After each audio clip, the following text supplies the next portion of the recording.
What is going on, my super sandwiches? Rhymestyle here, and before the madness happens with Gogeta and Omega Shenron on global and Japanese Dragon Ball Z Dokkan battle, I decided to jump into a video with D3 here to kind of discuss and summarize everything you need to know about these units, because the last 12 hours has been a huge roller coaster. What do these cards do? What can they? What kind of categories will fit into each? It was just all over the place, and kind of to, I guess, summarize where it is. So Gogeta and Shenron. Actually, do you want to kind of break down what the categories are and I guess the big controversy of it, so we can dive into like what people need to know about these cards. Start with Gogeta first, because that's the one that people are talking about the most. Okay, so categories for Gogeta are fusion characters, but only fusion dance characters, aka no Vegito Blue, no Potara fusions, no Kibito Kai. So that's unfortunate. I know Kibito Kai is the one I was looking forward to the most, to be honest. Yeah, I want Kibito Kai. So aside from that, the Omega Shenron one is for Shadow Dragon Arc characters. Now that one is kind of weird too, because Majub is available, but SS4 Goku isn't. But SS4 Vegeta is a part of that, along with SS4 Gogeta. So they've kind of broken it up. They've made the game a little bit more restrictive. Now that's not, I don't know how that's going to work on global. I assume that they're going to drop the category feature as well. You know, the separate section down there. Otherwise, it's just the leader skill for those types. Right. So initially when they revealed the leader abilities last night, everybody thought, okay, well, it says fusion. That means you can run a team where you have a Gogeta as a leader, and then you can run Super Saiyan Blue Vegito, Super Saiyan Vegito, Gotenks and Gogeta, yada yada yada yada. Super 17, just a super busted team. Yeah, that team sounds absolutely busted. Because remember, the leader abilities when the categories are in effect is 150% to attack, HP, and defense, and then +3 key. Now, on top of that, these cards link well together. So when you put a team together like the one I just mentioned, it would always be super attacks. It would always be countering. It would always be destroying. It would be like literally the most broken team in the game. So when we first saw it, we all got excited. It's like, oh snap, this is a crazy team. But at the same time, it's kind of busted. Now, the ball buster, and I'm talking about, we all simultaneously heard our balls break last night when we saw this, was when the reveal was that it's not Potara fusion, and people got disappointed. And the thing that's kind of wild to me is I've seen people go from saying how amazing Gogeta was to that he's garbage, he sucks, and it's like, I don't think you guys know how this works. That's why I wanted to hop in this video with D3 and kind of break down what you guys need to know. Gogeta, despite not having Potara on his team, is still an amazing card. I mean, if you see the gameplay in the background, the man countered for basically almost 1 million on his super attack. That wasn't even like increase in the dupe system. Like, when you take this card and put some tech orbs into it, that guy is going to be hitting a lot harder than what you guys saw on that screen. I think on the super attack it did like 1.6 million, and then the actual counter attack, which has a high chance to counter, not a medium, but a high chance. You can probably rely on this a lot when the super attack actually happens. It did almost 1 million without anything in the dupe system. It's SA10. Granted, counters don't affect or super attacks do not affect the counter, but still he hit for 1.6 million on SA10 and he countered for 1 million with nothing in the dupe system. He's still a great card. On top of that, granted, Global is going to get kind of screwed out of this when you incorporate Intelligence Gogeta and the physical Super Saiyan 3 Gotenks in this team, as well as the other fusion cards. It's going to be one of the strongest teams in the game still, regardless. Now, granted, you probably still want to run Omega Shenron first, because with Omega Shenron, you can actually run Super Saiyan 4 Vegeta, you can run Gogeta, and a couple other units as well. So yeah, it's easy to say that Omega Shenron is the best team. I think that Omega's team is more readily available to global right now. Yes. Because you have SS4 Vegeta available. And you're kind of incentivized if you pull for Omega to actually get Gogeta, because he'll be available on that team too. You can run him as well on that team. So that team is more readily available, whereas the fusion counterpart does not have the Intelligence Gogeta yet. Also does not have the physical SS3 Gotenks, so it is lacking in that regard. But make no mistake, that team, especially from JP's perspective, with those 2 units that Global just simply doesn't have yet, is already top tier. One of the hardest hitting teams in the game, simply because 150% is that massive of an improvement. I do think that the Vegetos would have made this team significantly better, but either way, it's still really good. Yeah, basically what we want to say is despite not having the Potara cards on his side, which I guarantee you, one of these days we are going to get a Potara fusion, and I wouldn't be surprised. Get that for sure. Yeah, like honestly, I wouldn't be surprised if LR Vegito Blue, which has yet to be revealed yet, we know he won. I bet you LR Vegito Blue is going to add the Potara fusion category, in which case you can run him with like Super Vegeta, which would be insane. That's a guess, by the way, just guessing. It's like Kai is optimal. Yeah, right. Despite not having the Potara fusion on your side, I guarantee you these cards are still going to be hitting like crazy, even on global. Like, yeah, definitely on global still. Yeah, it's not a problem that they have. So like, I've seen a lot of, the team isn't buildable on global. You'd be just fine with Tech SS3 Gotenks, Physical SS1 Gotenks' Awakening, and what's his name, STR Gogeta, the SS4 Gogeta leader. And then something that goes forgotten is you still have the second part of that leader skill. You can run tech units on the team or physicals on Omegas. You don't have to run 100% these specific categories. Now, let's also consider the fact that you are missing out on 100%, but you can fill out the team. It's not necessarily the best thing to have to compensate, but you can do it. It's an option if you have to. So for example, what you want to do is if you run Tech Vegito, the TUR one, by the way, if you run him on that team, he's not going to get the full benefit of attacking hard, but that's fine because he doesn't really attack hard. He's going to get the 50% boost for his attack, HP, and defense. But his real reason to be on that team is he got that 30% increase when he super attacks. So imagine this situation. Right now, on a 120% lead, I guess Super Saiyan 4 Goku, Gogeta hits for about 1 million, right?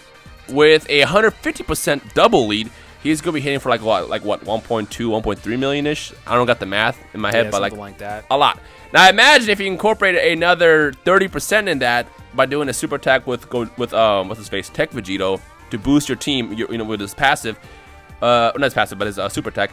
That's another 30% increase. Like the freaking team will be still hitting like crazy and destroying any event left and right. So like the thing I want to be clear is despite not having Potero on his side, Gogeta is still an incredible unit. Like he's amazing. I mean, again, the more optimal way. That team is definitely better than the Shadow Dragon team from JP's perspective. Oh yeah, 100%. That Gogeta and that Gotenks are just that good, right? Yeah. And the team is tanky enough. They hit hard enough. They have enough gimmicks. Gogeta over there lowers attack. Gotenks, although he loses defense, still gets that massive attack increase. You have SS4 Gogeta with the defense improvement and the high chance to counter. That team is perfect. Yeah, literally. It will be a lot better with the Vegetos on there because they're really good and they do a lot of binge damage through the counters and multiple attacks or whatever. But that's not the worst thing. I just feel like it would have been way too good, especially when you factor in LR Vegito Blue could have been a unit on that team. Yeah, that's 100%. That's broken. There's no competition for the Shadow Dragon arc, and now I feel like now, at least with this, the Shadow Dragons at least have that group actually has a chance to compete. They're kind of on the same level playing field, and we talked about it. I don't know how I feel about the 150% increase because I feel like that could be too much, and it puts more of an incentive on damage in the game being the most prevalent stat in the game, which some people already do not like. But I think it's a good thing going forward, just the model, because you have more opportunities to run specific teams. Right. I would have never ran well, I guess I would have. Sometimes I do joke teams, but I never would have ran that whole Peachy Girl team, right? If it wasn't for categories. The whole world tournament-based team, like there's a lot of options for that in the future. You just have to keep your mind open to possibility. I do think that, like, once again, missing those units is a blow, but it's not a big enough blow to say that the units aren't good anymore. Yeah, that's the part that kind of blew my mind. Like, I wasn't going to even make like a second video to cover this, but because like I literally just got done, looking through my comments and tweets, and I'm like, all right, look, man, Gogeta is still great. Like, he's not a bad unit at all. He's amazing, I'm telling you. The other thing to worry about is with the introduction of 150%, we also have to kind of worry about where they're going to take the game as far as events, because in 120% leads, what they introduced were more trickier events. So, for example, Super 17, when he has his barrier up, you can only do like 300,000 damage max. Like you'll do a critical with like Angel Goku, for example. You'll do a critical with Angel Goku, who's tech, and Super 17 is agility, and they'll only hit for like 300k. Yeah, you gotta bust his barrier first. Yeah, you have to bust his barrier. Then they gave us Janemba, who basically dodges like 100% of the time almost. It's supposed to be a medium chance, but it's not medium. He dodges. His event has a high chance to dodge. Yeah, it's got to be something ridiculous. Yeah, exactly.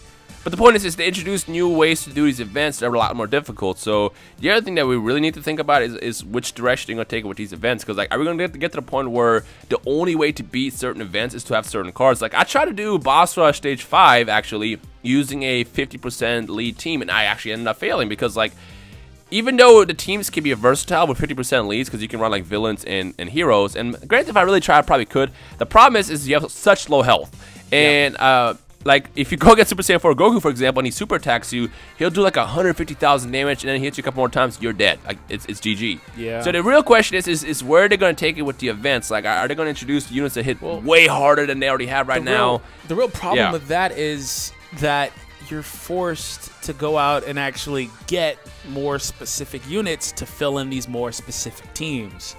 That's where that becomes an issue, especially if you're free to play or whatever, limited stones, whatever. Even if you're a paying player, right? You're not going to go out and spend so much, but that's where that becomes an issue, to fill in these super, super restricted specific teams to be able to beat these events easier. Now, they have to find a way to balance that, because you have to be able to still beat these events probably with 120% leads. Now, the real sneaky interesting thing about this is the fact that it's coming on global. This is premature on global. They don't even have the full batch of 120s.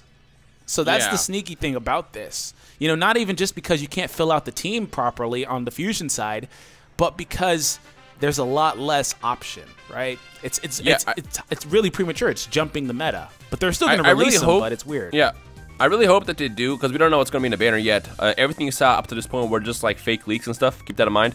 Yep. What they should honestly do, and I don't know if they're going to do this, by the time this video is uploaded, they might even have this, is on a global side, they should introduce the newer units. So, for example, in the Gogeta banner, they should have physical Gotenks and intelligent Gogeta. I really doubt they will, but they should. I doubt it, but I'd like it.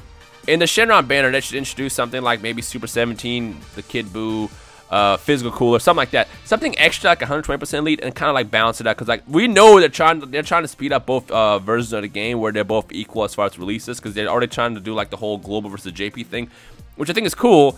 It's just that global is a long way to go before they're completely caught up, and unless they do it like this where they double up on the releases, we probably will never actually catch up, and it's going to always hurt global in the end, and the JP version will still be superior in the way. Now, the last thing I want to talk about before this video ends up being 3 years long is Omega. Although for Omega, we don't have to really say that much, because like I said, we briefly mentioned in the beginning of the video, he is the superior leader just because he can run Gogeta. I mean, if you have Gogeta and you want to run fusion units, then go for it. But if you have both, on global, you're better off. If you have both units, you're better off grabbing Omega Shenron, having him leader who's already incredible. You know, we put Gogeta, put Super Saiyan 4 Vegeta on there, tossing yada yada yada. His team is already ready set, but the problem with his team is it's even more restricted than Vegeta's team is, or Gogeta's team is, because it's super obvious who his team is going to be, because they're not dropping any other new Shadow Dragon units. It's going to be Omega, it's going to be Sin, it's going to be SS4 Vegeta, it's going to be SS4 Gogeta, it's going to be like GT Trunks and GT Pan. Literally, his team is super specific, but that's an incredible team to run, though.